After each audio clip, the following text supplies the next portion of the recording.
The 19th century in the United States was a period of profound change, transformation, and turmoil, particularly in the American West. This expansive region, stretching from the Great Plains to the Rocky Mountains and beyond, was a land of great natural resources, but also a land of fierce conflict. It was the site of a violent clash of cultures, one where the ambitious expansion of the United States met the enduring, resilient cultures of the indigenous peoples who had lived there for centuries. The idea of manifest destiny, which held that the United States was destined by God to expand across the North American continent, became a guiding principle for policymakers and settlers alike. This ideology drove American westward expansion, as settlers from the east poured into new territories in search of land, gold, and opportunities for a better life. At the same time, it marked the beginning of a period of displacement, suffering, and violence for Native American tribes whose traditional ways of life were increasingly under threat. As settlers moved westward, the federal government began establishing forts, military outposts, and trade routes across the Great Plains and Rocky Mountains. They sought to control the land, exploit its resources, and establish settlements in what had previously been indigenous territories. For Native American tribes who had lived in harmony with the land for thousands of years, this expansion was seen as an existential threat, one that would require defense and resistance.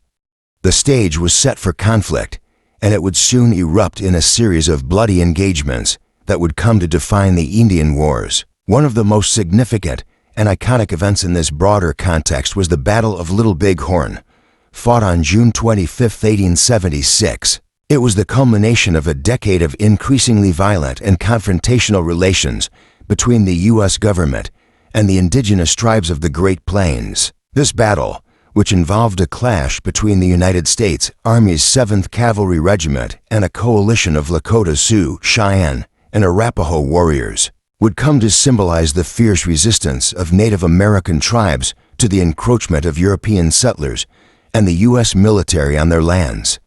It also marked a decisive moment in the larger struggle for survival and sovereignty among Native Americans. In the years leading up to the Battle of Little Bighorn, the tension between Native Americans and the U.S. government had reached a breaking point. The federal government had forced many Native American tribes onto reservations, where their traditional way of life was severely disrupted. The Sioux, Cheyenne, and Arapaho were particularly impacted by the pressure to relocate, as their hunting grounds in the Great Plains were rapidly being encroached upon by settlers, miners, and railroads. The discovery of gold in the Black Hills, an area sacred to the Lakota Sioux, only intensified this pressure, as settlers poured into the region, ignoring existing treaties and further infringing on indigenous lands. For Native American leaders like Sitting Bull and Crazy Horse, this intrusion was an intolerable violation of their people's rights and culture. Sitting Bull, a Hunkpapa Lakota Sioux leader and spiritual guide, had long advocated for resistance to U.S. encroachment. He believed that the only way for Native Americans to survive and preserve their way of life was to unite in defiance of the U.S. government. As more and more tribes joined the resistance movement, a coalition was formed under the leadership of Sitting Bull and other prominent leaders, including Crazy Horse, a Cheyenne warrior known for his strategic brilliance and fierce determination. Meanwhile, in Washington, D.C., the U.S. government was becoming increasingly concerned about the growing resistance of Native American tribes. Military leaders began to see the movement as a serious threat and prepared for military action. In 1876, the U.S. Army, under the leadership of General Philip Sheridan, initiated a campaign to force Native American tribes back onto reservations and break up their united front. The task of neutralizing the Native American threat was entrusted to several commanders, including Lieutenant Colonel George Armstrong Custer, a well-known but controversial figure in the U.S. Army. George Armstrong Custer, often seen as a hero of the U.S. Army, had a reputation as a brave and charismatic leader. His military career, however, was marked by both success and failure. Custer had gained fame during the American Civil War, where he had proven himself as an aggressive and daring cavalry officer. His youthful energy and boldness earned him the nickname Boy General and a rapid rise through the ranks. However, Custer's overconfidence and tendency to act impulsively would eventually lead to his downfall. In 1876, Custer was tasked with leading the 7th Cavalry Regiment as part of the larger military campaign against Native American tribes in the Great Plains. The objective was to force the Lakota Sioux and their allies back onto the reservations. Custer's 7th Cavalry was one of the primary units involved in the campaign. Custer, believing that he could quickly defeat the Native American forces in the area, decided to act with haste. He received intelligence about a large Native American encampment near the Little Bighorn River and, despite the warnings of his subordinates, he chose to attack without waiting for reinforcements. The battle took place on the banks of the Little Bighorn River in what is now Montana. Custer, confident in his ability to defeat the Native American forces, split his regiment into smaller groups to encircle the encampment. However, he underestimated the size and strength of the coalition of Lakota Sioux, Cheyenne, and Arapaho warriors who were camped along the river. When Custer and his men attacked, they were met with fierce resistance from a large and determined group of Native American fighters who had gathered for a sun dance and were prepared to defend their land and their way of life. The U.S. 7th Cavalry, numbering about 700 men, was quickly overwhelmed by a force of over 2,000 warriors. Despite his tactical errors, Custer pressed the attack, believing that his smaller forces could outmaneuver the Native American fighters. What followed was a chaotic and bloody fight. Custer's forces were rapidly surrounded and annihilated. Within a matter of hours, Custer and all 210 men of his immediate command were killed. The battle was a devastating blow to the U.S. Army, as Custer's force was completely destroyed. It also became a symbol of Native American resistance to U.S. expansion. The victory at Little Bighorn was one of the last major victories for Native American tribes in the Great Plains. For a brief moment, it seemed as though the tribes might be able to stave off the pressures of U.S. encroachment and secure their independence. Despite the victory at Little Bighorn, the battle did not lead to a lasting change in the balance of power. The defeat of Custer and the destruction of the 7th Cavalry did not prevent the U.S. Army from continuing its campaign against the Native American tribes. In fact, the defeat would galvanize the U.S. government to redouble its efforts to subdue the tribes. Within a year of the battle, the U.S. Army had regrouped, and many of the Native American leaders involved in the battle, including Sitting Bull and Crazy Horse, were forced to flee.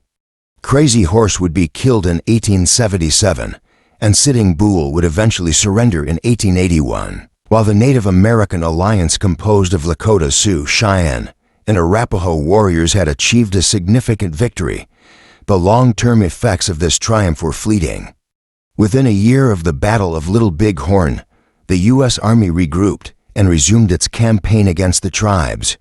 The government, stung by its defeat, became even more determined to subdue the indigenous nations and force them onto reservations. The battle's immediate aftermath was marked by a renewed military offensive, with reinforcements sent to the region and increased efforts to eliminate or neutralize the leadership of the Native American resistance. Among the key figures in the battle were Sitting Bull and Crazy Horse, both of whom had emerged as strong leaders in the fight against the U.S. military.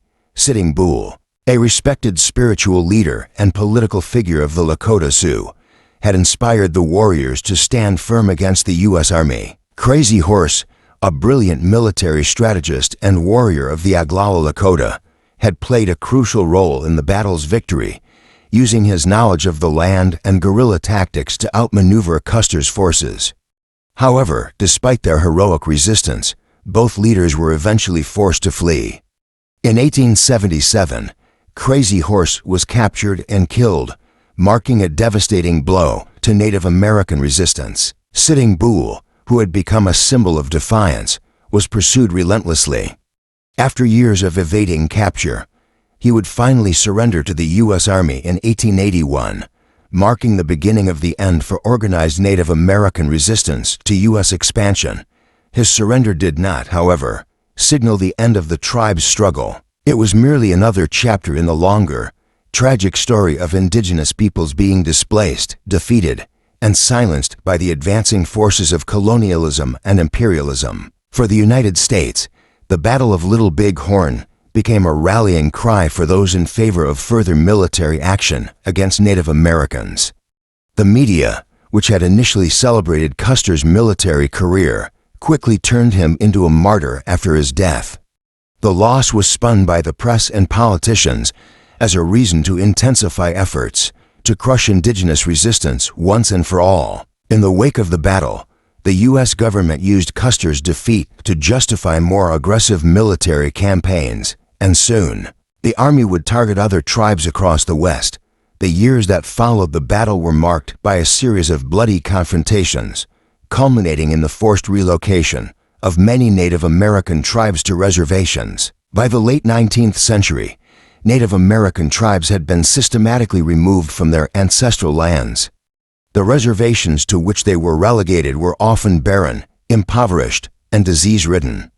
The government's policy of forced assimilation sought not only to confine the tribes, but to strip them of their cultural identities and ways of life. Children were taken from their families and sent to boarding schools where they were forbidden from speaking their native languages or practicing their customs. The Native American way of life, once so deeply connected to the land, was dismantled and replaced with a harsh, alien existence on government-controlled land. Despite these overwhelming challenges, the legacy of Little Bighorn did not end in defeat for the Native American tribes, far from it. For many indigenous people, the battle became a symbol of resistance of the enduring will to fight for their land, culture, and sovereignty, even in the face of overwhelming odds. The victory at Little Bighorn gave Native Americans a fleeting but powerful moment of hope, and it inspired generations of indigenous people to continue their struggle for justice, rights, and recognition. In the decades that followed, the memory of Little Bighorn would persist in Native American culture as a testament to their resilience. The battle was not only a military victory, but also a reminder of the fierce determination of Native peoples to defend their culture and identity from outside forces. Leaders like Sitting Bull and Crazy Horse, who fought not just for their people's survival, but for their very way of life, became enduring symbols of strength, defiance, and pride. Over time, as the narrative surrounding Little Bighorn evolved, the battle began to take on new meanings. In the 20th and 21st centuries, the battle was revisited not only by historians and scholars, but also by Native American communities, who saw in it a reminder of the ongoing struggle for recognition, rights, and justice. The battle became a focal point for those advocating for Native American sovereignty and the return of ancestral lands, as well as for those working to preserve indigenous cultures in the face of centuries of erasure and forced assimilation. While the United States government ultimately succeeded in its efforts to force Native Americans onto reservations and assimilate them into mainstream American society, the legacy of Little Bighorn lives on. It is a story that is told, retold, and remembered in Native American communities as a pivotal moment in the struggle for self-determination. The battle serves as a symbol of both a hard-fought victory and the beginning of a larger, ongoing fight for justice, a fight that continues to resonate in the ongoing struggles of Native Americans for land, rights, and recognition in contemporary society. The Battle of Little Bighorn, though fought over a century ago, remains one of the most iconic and controversial moments in American history. It encapsulates the complex and painful relationship between the United States and its indigenous peoples, a relationship marked by conflict, misunderstanding, and often brutal violence. At its heart, Little Bighorn is more than just a military engagement. It is a symbol of the larger cultural clash between two vastly different ways of life, two opposing visions of the future, and to competing notions of land ownership and sovereignty. For the United States, the battle was a painful reminder of the costs of westward expansion. It demonstrated, in vivid and tragic fashion, the violent resistance that the U.S. government faced from Native American tribes who, for centuries, had lived harmoniously with the land, cultivating deep spiritual and cultural ties to it.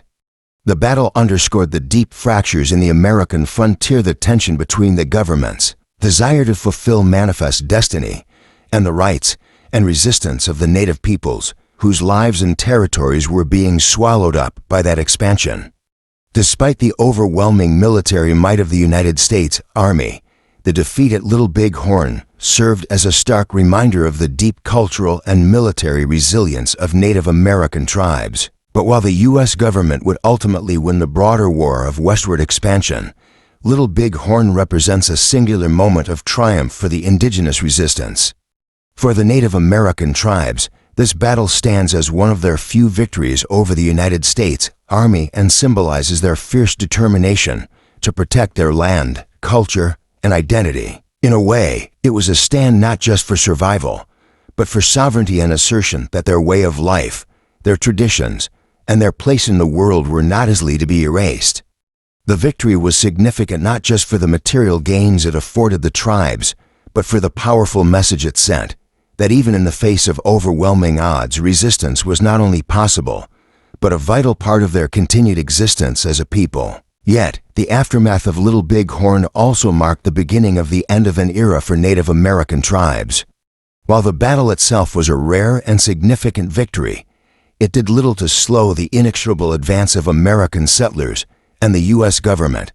In the years following the battle, the U.S. Army launched a series of reprisals and military campaigns to crush the Native resistance, which culminated in the near-total defeat of the Plains tribes. The defeat of General Custer's forces at Little Bighorn did not alter the broader course of American history, but it served as a poignant reminder of the tremendous sacrifices and the resilience of indigenous peoples, even in the face of a deeply entrenched system of colonization. For Native American communities, the legacy of Little Bighorn is equally complex. The victory at the battle gave tribes a temporary sense of empowerment, a fleeting sense that they could still control their own fate. It became an emblem of Native pride, a historical event that continues to resonate as a symbol of resistance and resilience. Yet, the ultimate outcome of the conflict was a tragic one, with most of the tribes forced onto reservations, their lands taken, their cultures suppressed, and their populations decimated by disease, starvation, and violence. In the broader context of American history, Little Bighorn is an event that continues to challenge the narrative of American exceptionalism. It forces a reckoning with the reality of U.S. history, one that acknowledges the violent and often unjust treatment of indigenous peoples in the name of progress. It challenges Americans to reflect on their nation's past and its treatment of the first peoples of the land, to recognize the historical trauma that has been passed down through generations, and to strive for a future that is more just and equitable for all people. Thus, the Battle of Little Bighorn stands as a powerful reminder of both the resilience of indigenous cultures and the profound costs of the United States' expansionist ambitions. It serves as a moment frozen in time, one of both victory and tragedy that forces us to reflect on the past, confront uncomfortable truths, and perhaps to better understand the complex legacy of the American West. While the battle itself may have been fought over 140 years ago, its echoes can still be felt today in the ongoing struggles of Native American communities for justice, equality, and recognition. The legacy of Little Bighorn, a legacy of resistance, sacrifice, and survival, continues to inspire the generations that follow, reminding us all of the importance of protecting cultural heritage, defending rights, and standing firm against oppression no matter the odds.